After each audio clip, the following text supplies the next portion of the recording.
Olá, seja muito bem-vindo ao canal Teologia Visual e estamos em mais uma leitura, o terceiro dia da leitura de Romanos, capítulos 7, 8 e 9, que nós iremos ler hoje, e no total de 41 dias de leitura. E nesses capítulos nós vamos ver Paulo falando também bastante novamente sobre pecado, falando também a respeito do Espírito Santo, né, como ele habita em nós, como ele age em nós, falando do amor de Deus. Então são capítulos bem interessantes, assim como todo o livro, né? Toda a epístola de Romanos. Vamos iniciar a leitura então do capítulo 7. Agora, irmãos, vocês que conhecem a lei, não sabem que ela se aplica apenas enquanto a pessoa vive? Por exemplo, quando uma mulher se casa, a lei a une a seu. Perdão. Por exemplo, quando uma mulher se casa, a lei a une a seu marido enquanto ele estiver vivo. No entanto, se ele morrer, as leis do casamento já não se aplicarão à mulher. Portanto, enquanto o marido estiver vivo, se ela se casar com outro homem, cometerá adultério. Mas se o marido morrer, ela ficará livre dessa lei e não cometerá adultério ao se casar novamente. Assim, meus irmãos, vocês morreram para o poder da lei quando morreram com Cristo. E agora estão unidos com ele, que foi ressuscitado dos mortos. Como resultado, podemos produzir uma colheita de boas obras para Deus. Quando éramos controlados pela natureza humana, desejos pecaminosos atuavam dentro de nós, e a lei despertava esses desejos maus, que produziam uma colheita de obras pecaminosas, cujo resultado era a morte. Agora, porém, fomos libertos da lei, pois morremos para ela e já não estamos presos a seu poder. Podemos servir a Deus, não da maneira antiga, obedecendo a letra da lei, mas da maneira nova, vivendo no Espírito. Por acaso estou dizendo que a lei de Deus é pecaminosa? Claro que não. Na verdade, a lei sou o meu pecado. Eu jamais saberia que cobiçar é errado se a lei não dissesse, não cobice. Mas o pecado usou esse mandamento para despertar dentro de mim outro tipo de desejo cobiçoso. Se não houvesse lei, o pecado não teria esse poder. Houve um tempo em que eu vivia sem a lei. No entanto, quando tomei conhecimento do mandamento, o pecado ganhou vida e eu morri. Assim, descobri que os mandamentos da lei, que deveriam trazer vida, trouxeram, em vez disso, morte. O pecado se aproveitou desses mandamentos e me enganou e fez uso deles para me matar. Isso, porém, só demonstra que a lei em si é santa santos, justos e bons são seus mandamentos. Mas então a lei, que é boa, foi responsável por minha morte? Claro que não. O pecado usou o que era bom para me condenar à morte. Vemos com isso como o pecado é terrível, usando os bons mandamentos de Deus para seus próprios fins perversos. O problema não está na lei, pois ela é espiritual e boa. O problema está em mim, pois sou humano, escravo do pecado. Não entendo a mim mesmo, pois não quero fazer o que é certo. Mas não. Perdão, versículo 15. Não entendo a mim mesmo, pois quero fazer o que é certo, mas não o faço. Em vez disso, faço aquilo que odeio. Mas se eu sei o que faço é errado, isso mostra que concordo com que a lei é boa. Portanto, não sou eu quem faz o que é errado, mas o pecado que habita em mim. E eu sei que em mim, isto é, em minha natureza humana, não há nada de bom, pois quero fazer o que é certo, mas não consigo. Quero fazer o bem, mas não o faço. Não quero fazer o que é errado, mas ainda assim o faço. Então, se faço o que não quero, na verdade não sou eu quem o faz, mas o pecado que habita em mim. Assim descobri esta lei em minha vida. Quando quero fazer o que é certo, percebo que o mal está presente em mim. Amo a lei de Deus de todo o coração. Contudo, há outra lei dentro de mim que está em guerra com a minha mente e me torna escravo do pecado que permanece dentro de mim. Como sou miserável! Quem me libertará deste corpo mortal dominado pelo pecado? Graças a Deus, a resposta está em Jesus Cristo, nosso Senhor. Na mente, quero de fato obedecer à lei de Deus, mas por causa da minha natureza humana, sou escravo do pecado. Capítulo 8. Agora, portanto, já não há nenhuma condenação para os que estão em Cristo Jesus. Pois em Cristo Jesus a lei do Espírito que dá vida os libertou da lei do pecado, que leva à morte. A lei não era capaz de nos salvar por causa da fraqueza de nossa natureza humana. Por isso Deus fez o que a lei era incapaz de fazer ao enviar seu filho na semelhança de nossa natureza humana pecaminosa e apresentá-lo como sacrifício por nosso pecado. Com isso, declarou o fim do domínio do pecado sobre nós, de modo que nós, que agora não seguimos mais nossa natureza humana, mas sim o Espírito, possamos cumprir as justas exigências da lei. Aqueles que são dominados pela natureza humana pensam em coisas da natureza humana, mas os que são controlados pelo Espírito pensam em coisas que agradam ao Espírito. Portanto, permitir que a lei humana controle a mente resulta em morte, mas permitir que o Espírito controle a mente resulta em vida e paz. Pois a mentalidade da natureza humana é sempre inimiga de Deus. Nunca obedeceu às leis de Deus e nunca obedecerá. Por isso, aqueles que ainda estão sob o domínio de sua natureza humana não podem agradar a Deus. Vocês, porém, não são controlados pela natureza humana, mas pelo Espírito, se de fato o Espírito de Deus habita em vocês. E, se alguém não tem o Espírito de Cristo, a ele não pertence. Uma vez que Cristo habita em vocês, embora o corpo morra por causa do pecado, o Espírito lhes dá vida, porque vocês foram declarados justos diante de Deus. E, se o Espírito de Deus que ressuscitou Jesus dos mortos habita em vocês, o Deus que ressuscitou Cristo Jesus dos mortos dará vida a seu corpo mortal, por meio desse mesmo Espírito que habita em vocês.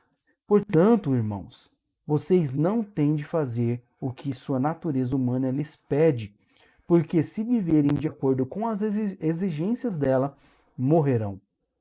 Se, contudo, pelo poder do Espírito fizerem morrer as obras do corpo, viverão, porque todos os que são guiados pelo Espírito de Deus são filhos de Deus. Pois vocês não receberam um espírito que os torne de novo escravos medrosos, mas sim o Espírito de Deus que os adotou como seus próprios filhos. Agora nós os chamamos Abba Pai, pois o seu Espírito confirma a nosso espírito que somos filhos de Deus. Se somos seus filhos, então somos seus herdeiros e, portanto, co-herdeiros com Cristo.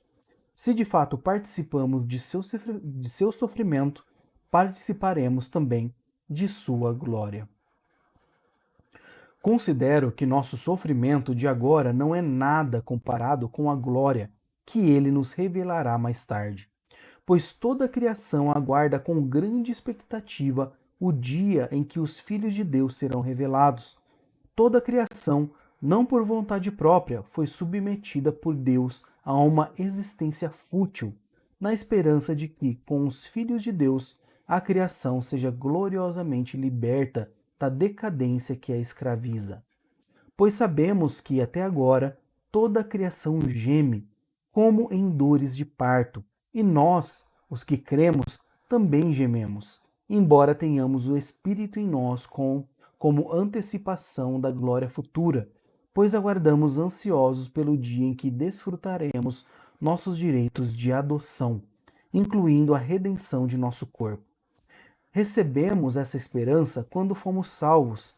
Se já temos alguma coisa, não há necessidade de esperar por ela. Mas se esperamos por algo que ainda não temos, devemos fazê-lo com paciência e confiança. E o Espírito nos ajuda em nossa fraqueza, pois não sabemos orar segundo a vontade de Deus, mas o próprio Espírito intercede por nós com gemidos que não podem ser expressos em palavras. E o Pai, que conhece cada coração, sabe quais são as intenções do Espírito, pois o Espírito intercede por nós, o povo santo, segundo a vontade de Deus.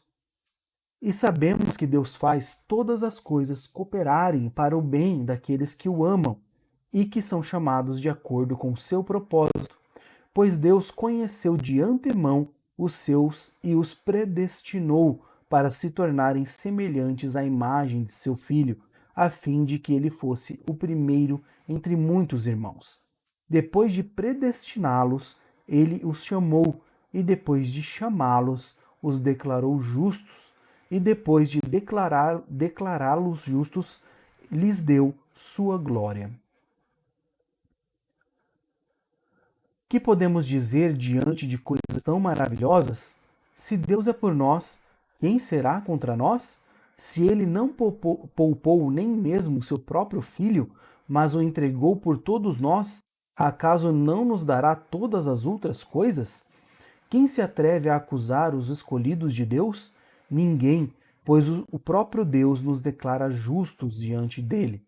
Quem nos condenará então? Ninguém, pois Cristo Jesus morreu e ressuscitou e está sentado no lugar de honra, à direita de Deus, intercedendo por nós. O que nos separará do amor de Cristo? Serão aflições, ou calamidades, ou perseguições, ou fome, miséria, perigo, ou ameaças de morte? Como dizem as Escrituras, por causa de ti enfrentamos a morte todos os dias. Somos como ovelhas levadas para o matadouro. Mas apesar de tudo isso, somos mais que vencedores por meio daquele que nos amou. E estou convencido de que nem a morte, nem vida, nem anjos, nem demônios, nem o que existe hoje, nem o que virá no futuro, nem poderes, nem altura, nem profundidade, nada em toda a criação jamais poderá nos separar do amor de Deus revelado em Cristo Jesus, nosso Senhor. Esse versículo aqui é maravilhoso, né? Muito conhecido. Nada poderá nos separar de Cristo, nosso Senhor. Romanos, capítulo 9, último capítulo de hoje. Digo-lhes a verdade, tendo Cristo como testemunha em minha consciência e o Espírito Santo, voltando ao versículo 1. Digo-lhes a verdade, tendo Cristo como testemunha e minha consciência e o Espírito Santo a confirmam, e meu coração está cheio de amarga tristeza e angústia sem fim, por meu povo, meus irmãos judeus. Eu estaria disposto a ser amaldiçoado para sempre, separado de Cristo, se isso pudesse salvá-los. Eles são o povo de Israel, escolhidos para serem filhos adotivos de Deus. Ele lhes revelou sua glória, fez uma aliança com eles, e lhes deu sua lei e o privilégio de adorá-lo e receber suas promessas. Do povo de Israel vêm os patriarcas e o próprio Cristo. Quanto à natureza humana, era israelita. Ele é Deus, e ele é Deus, aquele que governa sobre todas as coisas e é digno de louvor eterno. Amém. Acaso Deus deixou de cumprir sua promessa a Israel? Não, pois nem todos os descendentes de Israel pertencem de fato ao povo de Deus. Só porque são descendentes de Abraão não significa que são verdadeiramente filhos de Abraão.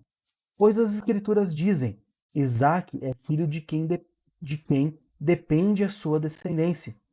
Isso significa que os descendentes físicos de Abraão não são necessariamente filhos de Deus. Apenas os filhos da promessa são considerados filhos de Abraão. Pois Deus havia prometido: voltarei por essa época e Sara terá um filho. Esse fato não é único. Também Rebeca ficou grávida de nosso antepassado Isaque e deu à luz gêmeos. Antes de eles nascerem, porém, antes mesmo de terem feito qualquer coisa boa ou má, ele recebeu uma mensagem de Deus. Essa mensagem mostra que Deus escolhe as pessoas conforme os propósitos dele e as chama sem levar em conta as obras que praticam. Foi dito a Rebeca: seu filho mais velho servirá a seu filho mais novo. Nas palavras das Escrituras, amei Jacó, mas rejeitei Esaú. Estamos dizendo então que Deus foi injusto? Claro que não, pois Deus disse a Moisés: terei misericórdia de quem eu quiser e mostrarei compaixão a quem eu quiser. Portanto, a misericórdia depende apenas de Deus e não de nosso desejo nem de nossos esforços. Pois as Escrituras afirmam que Deus disse ao Faraó: eu o coloquei em posição de autoridade com o propósito de mostrar em você meu poder e propagar meu nome por toda a terra. Como podem ver, ele escolhe ter misericórdia de alguns e endurecer o coração de outros. Mas algum de vocês dirá: então por que Deus os culpa? Não está apenas cumprindo a vontade dele? Ora, quem é você, mero ser humano, para discutir com Deus? Acaso o objeto criado pode dizer àquele que o criou: por que você me fez? O oleiro não tem o direito de usar o mesmo barro para fazer um vaso para uso especial e outro para uso comum? Da mesma forma, Deus tem o direito de mostrar sua ira e seu poder, suportando com muita paciência aqueles que são objeto de sua ira, preparados para a destruição. Ele age desse modo para que as riquezas de sua glória brilhem com esplendor ainda maior sobre aqueles dos quais ele tem misericórdia, aqueles que ele preparou previamente para a glória. E nós estamos entre os que ele chamou, tanto dentre os judeus como dentre os gentios. A esse respeito, Deus diz na profecia de Oséias: chamarei meu povo aqueles que não eram meu, chamarei meu povo aqueles que não eram meu povo, e amarei aqueles que antes eu não amava.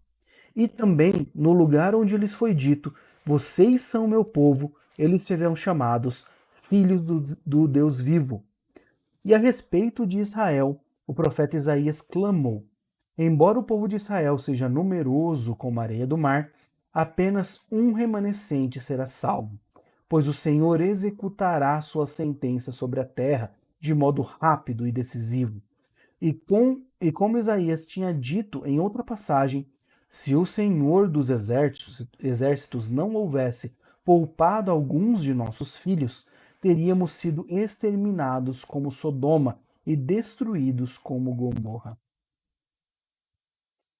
O que significa tudo isso? Embora os gentios não buscassem seguir as normas de Deus, foram declarados justos, e isso aconteceu pela fé. Já o povo de Israel, que se esforçou tanto para cumprir a lei a fim de se tornar justo, nunca teve sucesso. Por que não? Porque tentaram se tornar justos por meio de suas obras e não pela fé. Tropeçaram na grande pedra em seu caminho. E a esse respeito as Escrituras afirmam: ponham em Sião uma pedra que os faz tropeçar, uma rocha que os faz cair, mas quem confiar nele jamais será envergonhado. Amém? Finalizamos então o capítulo 9 da Epístola de Paulo aos Romanos e continuaremos amanhã a partir do capítulo 10.